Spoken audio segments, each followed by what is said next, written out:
Hey guys! So today guys, samahan niyo ako mag-arrange ng aking backpack. Ito nga pala ang aking bag. Na-unbox ko to dun sa last vlog ko. Panoorin niyo na, bes. So okay, ito na nga pala yung mga school supplies namin. Kaya ilalagay na namin siya sa aming bag. Sa aming bag. So first, is ito nga pala yung mga notebooks ko. Ito, 10 yung kinuha kong mga notebooks. Kasi para, ito kasi notes ko to. Pag may study kami, ilalagay ko dito para hindi ko makalimutan, be. Tapos yon, lagay ko na siya dito sa bag. Dito. Okay.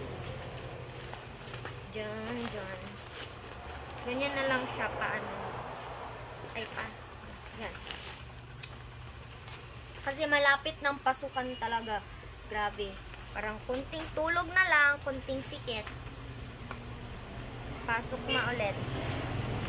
So, nalalagay ko lang itong mga notebooks ko. Kasi, syempre, gusto ko talagang arrange. Tapos, yung pencil case ko, nandito na yung mga ballpen. Kukuha pa ako ng itong black na ballpen. Ibang design man siya. So, dalawang kukunin ko. Kasi para naman, extra. Yung datingan talaga, be. Wait lang, lagay ko lang.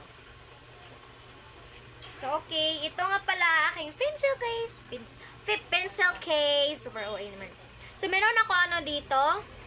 Ano nga to? Nakalimutan ko. Ano nga to, ate? Correction tape. Tapos, meron din akong sharpener. Tsaka eraser. Tsaka mga ballpen. Tatlong, 1, 2, 3, 4, 5. 5 na ballpen. Tapos, dito din ballpen. Tapos, dito is glue.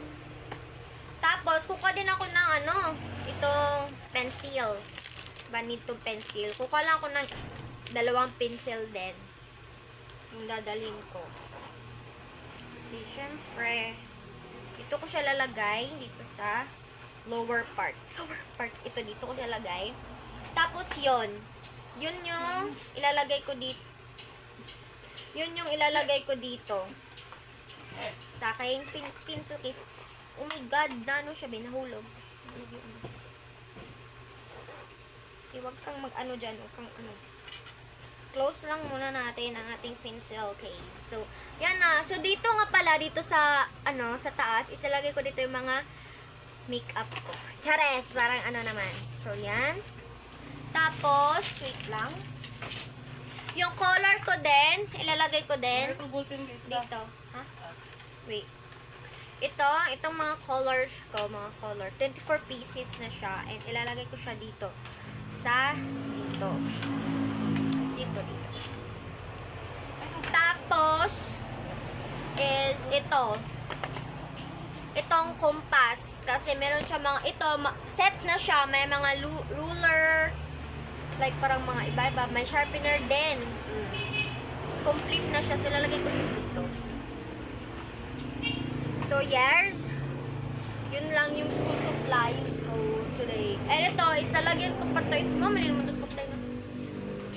Ito, isalagyan ko to ng Fera. So, lagay ko lang siya dito. Okay, dito ko siya lagay.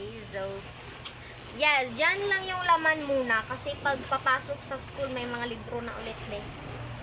So, yarn. Super bigat na. Super bigat talaga. So, yan lang nga ang aking bag. Bubayag. Yan ang aking bag for today's video. So, thank you for watching. Bye-bye!